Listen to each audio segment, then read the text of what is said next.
1 Corinthians chapter 1, verse 18. 1 Corinthians chapter 1, verse 18. Umanya na atong basahan sa 2 Corinthians 4, 3 to 4.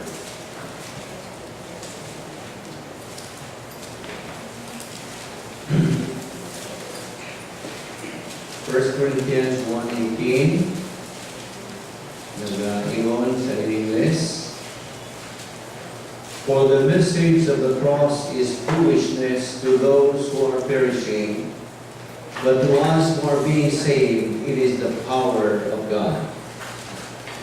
Sabi ni Saya, kaya ang mensahe may tungkol sa kamatayon ni Kristo dito sa krus, binuang alang niadtong nangalaglag apan kanatong giluwas gahong kini sa Dios. 2 Corinthians 4, 3 to 4. But even if our gospel is veiled, it is veiled to those who are perishing. Verse 4. Whose minds the God of this age has blinded, who do not believe, lest the light of the gospel of the glory of Christ, who is the image of God, should shine on them.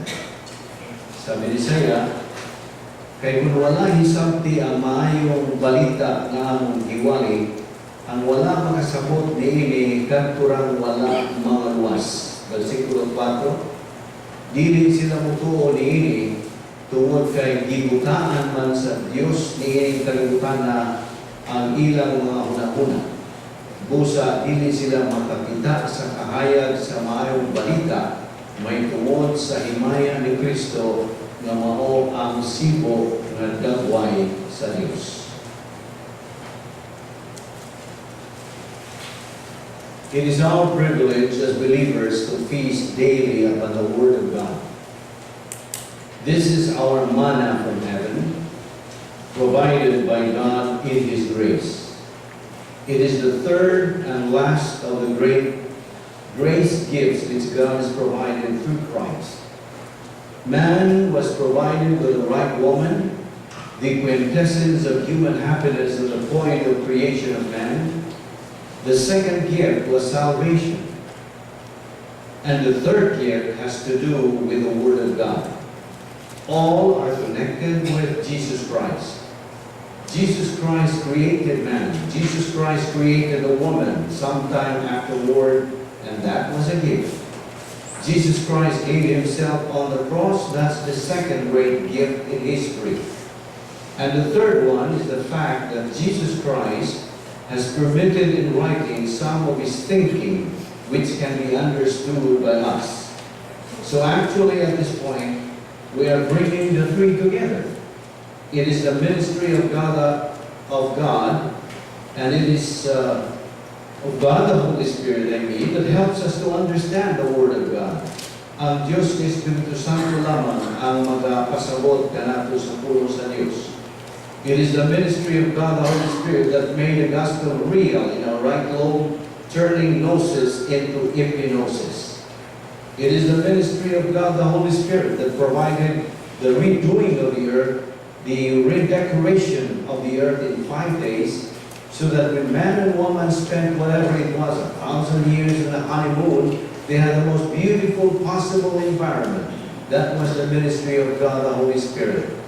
And the ministry of God the Holy Spirit is just as essential to our intake of the Word of God this evening as it was in redecorating the earth into something beautiful, and making it possible for us as spiritually deaf unbelievers to understand the gospel. Now that brings us to the point of silent prayer, the purpose of which is to use rebound if necessary.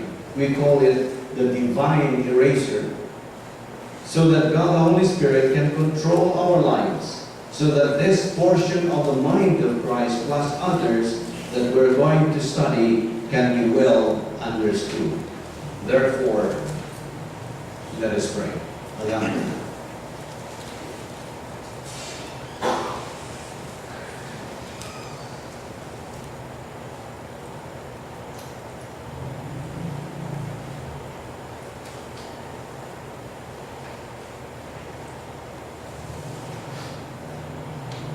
Let us pray. We thank you, Heavenly Father, for all that you have provided for us. We recognize that we are nothing. We are dust. We are that which is inconsequential in the entire scope of the universe, in the history of our earth and this world. We are but one life that lasts not very long, and yet we realize from your word that each of us counts, that each of us has a purpose in life, that each one of us have everything to do with winning the angelic conflict and serving you in wonderful ways. We ask that we might do that and always keep that mission in mind. In Christ's name we pray. Amen.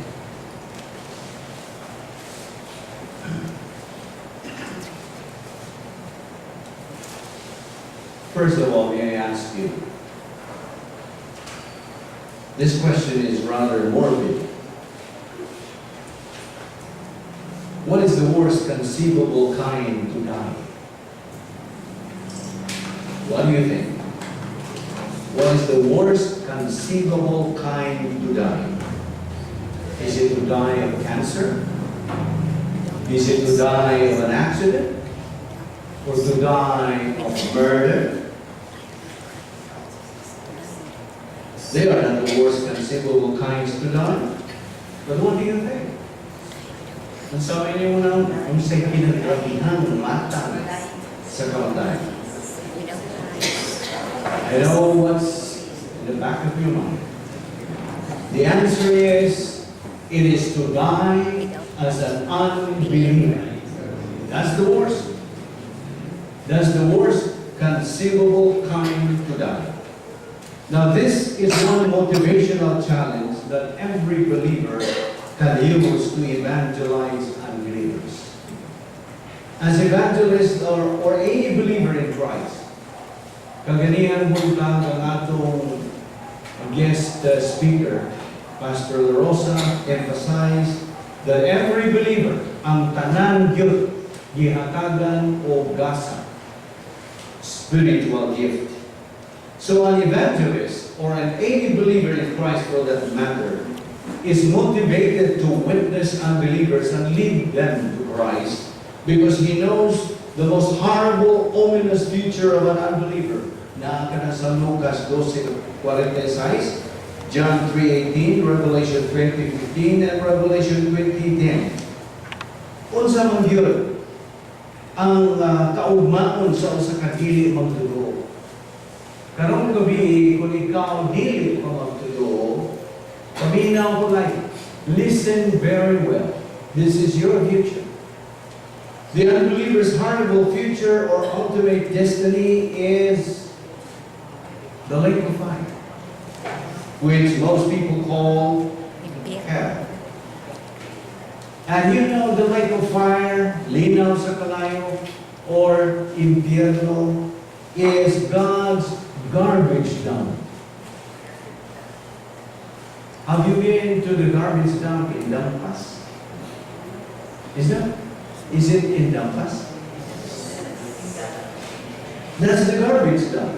But God has His own garbage dump where Satan and his demons are likewise destined to be. Matthew 25:41, Revelation 20:10-15.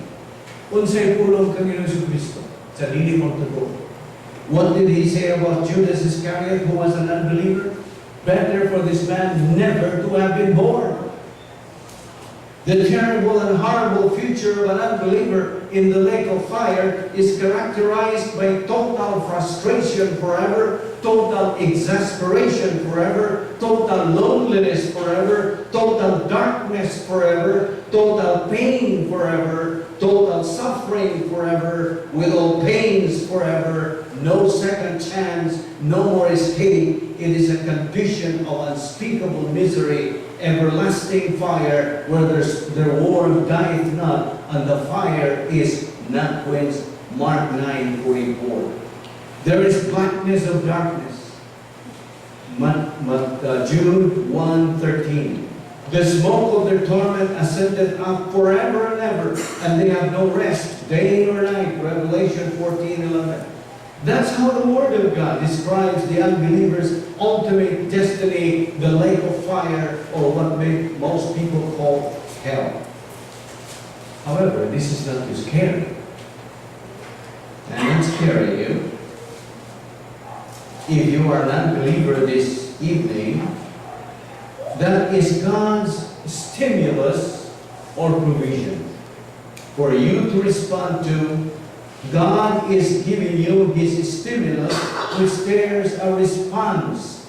And His stimulus is His love and grace, salvation by faith alone in Christ alone.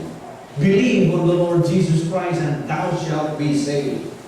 Tumuo ka kung Jesus o ikaw maluwas. You may respond to it negatively or you may respond to it positively. It's a matter of choice. Since God gave you a free will, so be sure you use it. God is a respecter of our volition. God has a sense of humor. But remember, it is your attitude, ang imong huna-huna, your attitude towards Christ that determines your eternal future. To believe in Christ, eternal life. To reject Christ, eternal condemnation in the lake of fire. Remember, you have only two choices to make before you die physically. Believe or burn. That's one effective way to emphasize the gospel message to an unbeliever. Every believer should be eagerly motivated by the three I ams of evangelism, as delineated in Romans 1:14, which says that believers are indebted, obligated of the gospel message to unbelievers. Niining atong panahon sa simbahan, in the church age in which we live, every believer in Christ, in grace and apart from human merit, has been sovereignly bestowed a spiritual gift by God the Holy Spirit. The gift that you received at the moment of salvation, 1 Corinthians 12:11, is a gift distinct from other believers. Your spiritual gift is different from mine. Different from that believer sitting beside you. That gift involves a special ability in a particular field. Which gifts are given to which believers is strictly a matter of the sovereignty of God. We cannot take credit for that gift. In fact, which gift you receive, you do not deserve. You do not earn nor work for it. They come strictly from the integrity of God, in this case, from God the Holy Spirit. Of course, no one is aware of his gift when he is saved. He recognizes it only as a result of what? Spiritual growth. Giginahanglan imong pagtubo. Mo bitaw ang atong gitun-an last year, I showed to you that there are three steps. There are three steps of spiritual growth. I'm not so familiar with the answer. This is Operation Ban. Nainundong pa po was Operation Ban. When you believe in Christ, this is a symbol of salvation. Man accepts Christ as Lord and Savior. What happens? There are two things that happen to you. This is the eternal relationship, and this is what? Below is temporal. Now, this is Operation Ban. You become a baby believer after you accepted Christ as Lord and Savior. Let me clarify this.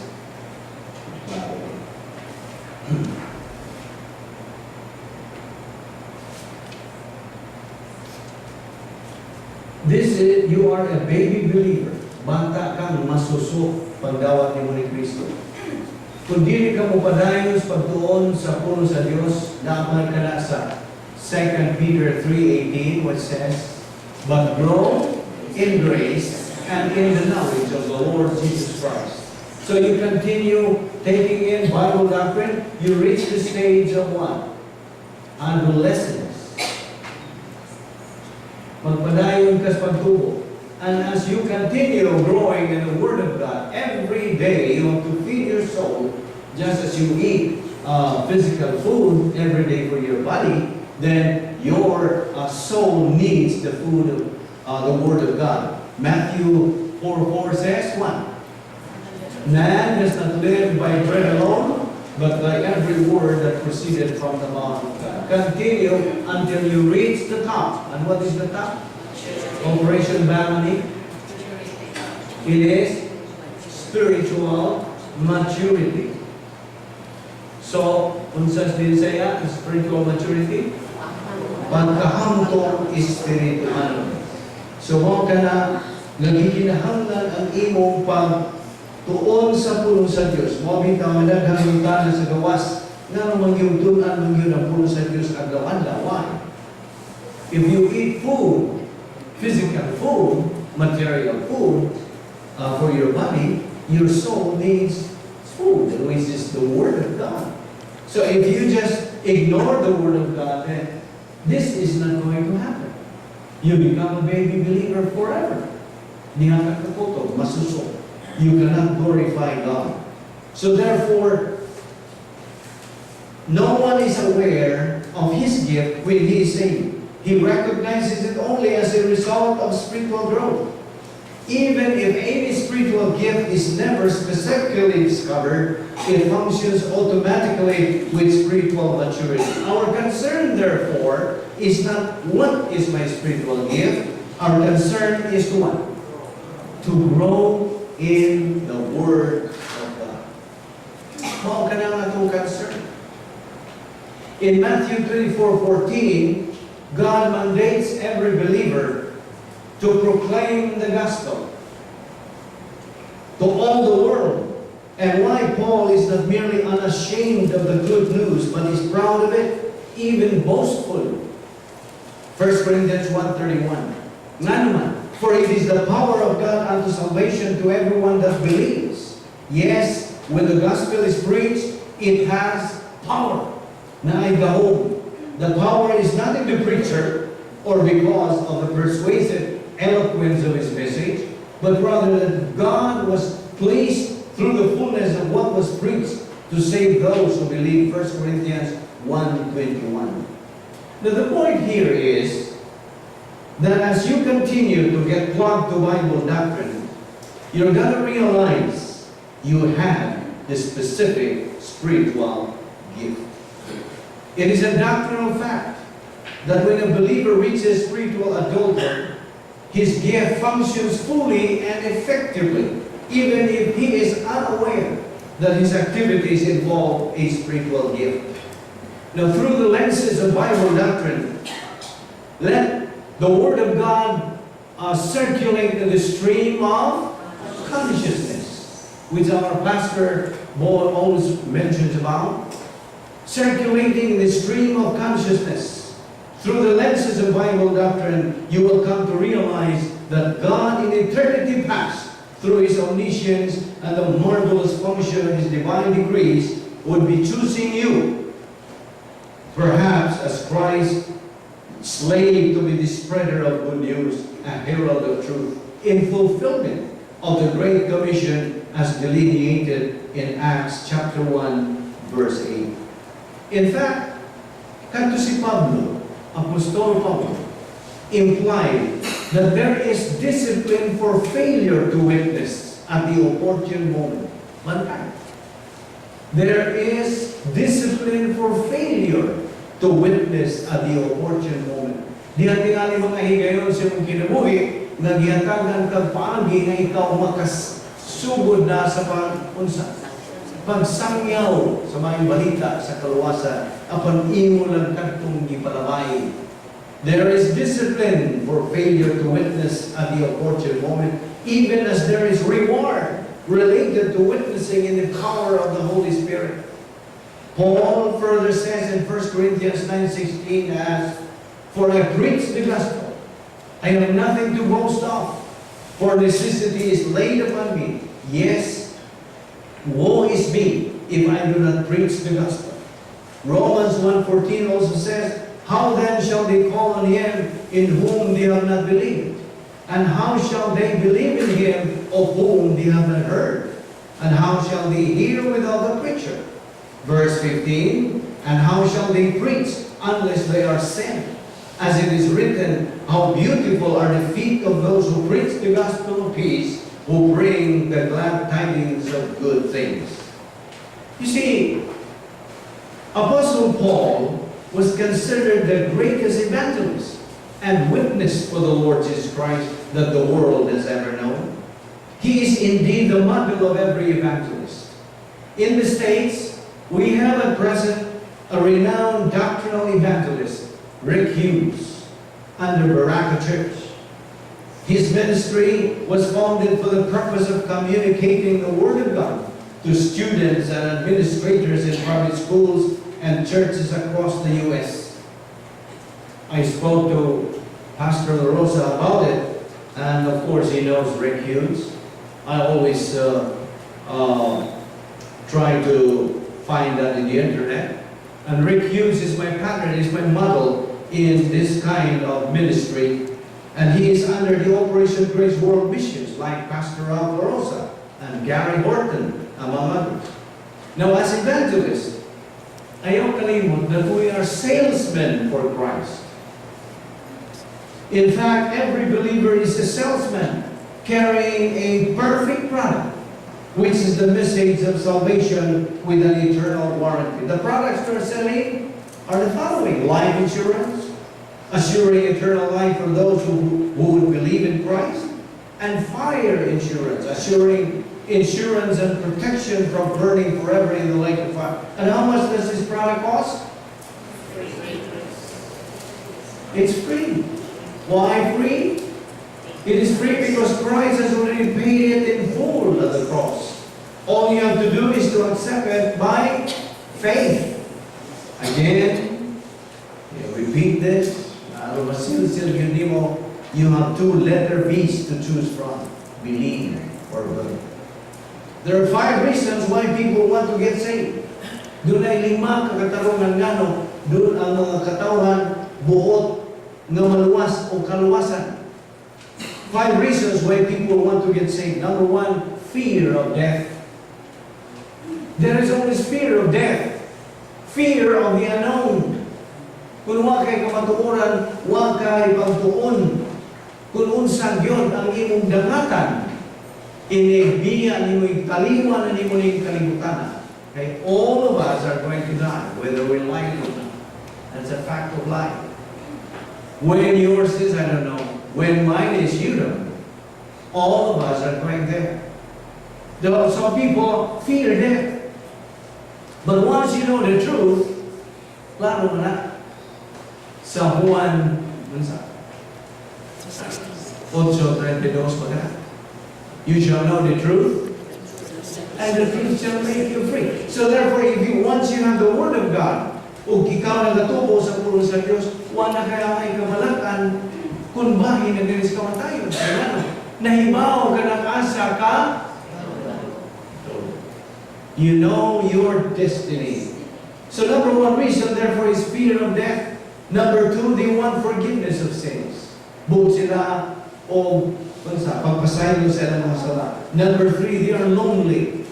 Don't you know that the loneliest people on earth are unbelievers? And there are also believers who are the most lonely. Who are they? The loser believers. I hope you are not, because you are one of those loneliest people. Number 4, they want to avoid the lake of fire. Handog sila. Handog sila sa description katong gibasa kaniya. There is total frustration forever. Total itchiness forever. Tanan nga mga unsay mga kapaitan dito ka pinapila sa imo ng pag-adto dito sa linaw sa kalayo. And then number 5 reason, they don't want to be left out. Dili sila buot pausa. Mabiyaan. Now let this be emphasized once again, that the field market of the gospel is where? Unsa man ang field market of the gospel? It is the entire race. Ang tibuok. kaliwatan sa tao. When Paul presented the gospel to unbelievers of his time, he saw to it that only Christ is the issue of the gospel. The gospel, the true gospel of faith, of truth, has never changed ever since one pagkausap. Sukad pa sa kaniyang hangtod sa kapanahunan nga gitagang sa Dios. Ang kaluwasan mao lang gihapon. The gospel was, is, and always will be by faith alone in Christ alone. But we should also be aware that if there is a true gospel, there is also one, a false gospel. The false gospel falls under the cosmic evangelism. This false gospel teaches salvation by works. And that is bad news, right? Example of a wrong kind of evangelism presented by some confused and mixed up evangelists. Now you have to be very careful. And doon ay mga evangelista karon who are confused and mixed up. Why mga puno sa Diyos? And true, well, ni ay mga bini na pagsangyaw sa may balita kuno sa kaluwasan.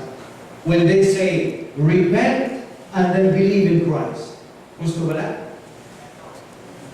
Dili ka na gusto. That is a wrong kind of gospel. When they say repent and then believe in Christ, you know what's wrong? Do you know why that is wrong? Why do you think that's wrong? Murag ang hilong mo. Uy, hindi kinahanglan ng mo isa. Mga ginunso ko na ulat ng dawat ni Kristo. Why? Why is it wrong? Listen, it is wrong because that's the introduction of works salvation. Gusto? Faith plus nothing. Mga giginahanglan. Faith plus works negates salvation. It is faith alone in Christ alone. Bawal. So, mapantay sa iyong karong pagpaminaw sa mga evangelista. And one caution for us believers before we witness. Don't muddle or confuse the gospel message. You have to know it and be able to communicate it. There are three doctrines needed to present the gospel message: redemption, reconciliation, and propitiation. Redemption, sabi ni Visayan, pagkawas. Unsa man ang reconciliation, pagpasipuli. Unsa man ang propitiation, pagtagbaw. Christ did all these at the cross. You remember how many hours was Christ hanging on the cross? 3? 6 hours. Gikan sa alas 9 sa buntag hangtod sa alas 3 sa gabi. Just imagine, from 9 o'clock to 12 o'clock, gilansan si Kristo, giduslap pa yung kilid, gibulag-bunalan. And how many of you have seen that movie, The Passion of the Christ? Mas grabe pa ang description yun sa balang kasulatan sa naitabo ni Kristo. Ginuwaan nila, gibukbok nila, gibunalan nila, nagbuba na yung naong apalwagin siya mo yung ang muruin sa akin. Wagin. Gikan sa alas 9, bingan to sa alas 12, wagin siya mo ang muruin. Why balik kayo? Ang kinagrabihan di ay ang experience ni Kristo mo kadung alas 12 hangtod sa alas 3 sa pares. Kaya naman, the most ignominious nga gian ni Kristo mo na ang pagdawat sa imo nga akong mo bitaw dito sa hardin sa Gethsemane, nagaampo si Kristo o dili na siot ang may dalibdig sa iyang naong kundili dugo na. Miingon si Kristo, amahan ko, kung mahimo pa ipanabay kining kupa, ikan ka na. If it is possible, let this cup pass from me, but not my will, but thine be done. Ngayon, sa misyon nitong kupa. Imo, gako mga sagi, so nitong kupa, o iya na katong inon dito sa krus. sa gibuhat niya. Iyan, gituman ang mandog siya kamaan. Sa kaluwasan ni mo na. Dito, alas 12 hanggang sa alas 3, iyang ginawat kanto. O nahimo si Kristo nga on. He became a worm. Just imagine. Ang worm niya itong panahon na ila itong tulog-tuluban sa usa ka katong bowl niya ito. O ang duga niya itong oil, mo kanto ilang ipuga, ngadto sa mga mahalon kayo mga biste, o kanto mga biste, mo na isunob sa mga mga harian. Ikaw karon nga magtotoo na harianon ka na, kaya nasod ka na sa pagkadugtong kang Kristo. Natikti ang iyang dugo tungod kung alam lamang kanina. Mao ka lang nahitabo ni Kristo. All this is done by Christ. Do not make an issue out of yourself when you are an evangelist. Instead, make the issue out of the issue and make the issue clean. Now, actually, every believer in Christ is an evangelist. Kitang tanan mga evangelista. Dili na lang usa pipila si Billy Graham usa. Kitang tanan mga evangelista. We are called to fulfill the Great Commission. In Acts 1:18, as we just read in the text, but you will receive power when the Holy Spirit comes on you, and you will be my witnesses in Jerusalem and in all Judea and Samaria and to the ends of the earth. This is the basis for believers' responsibility to witness unbelievers. That's the Lord's mandate for all believers to fulfill. All believers are evangelists to fulfill the Great Commission. Believers must learn how to witness, when to witness, and where to witness. Na nung lumawag ka ganihan, kung sa'yo i-presentar ni Pastor Rosa, we are fishers. Mga mangingisda ka. Learn to communicate the gospel by learning the gospel information. Be effective in your communication, not distorted information. Do not obscure the issue of the gospel. Learn the person and the work of the Lord Jesus Christ.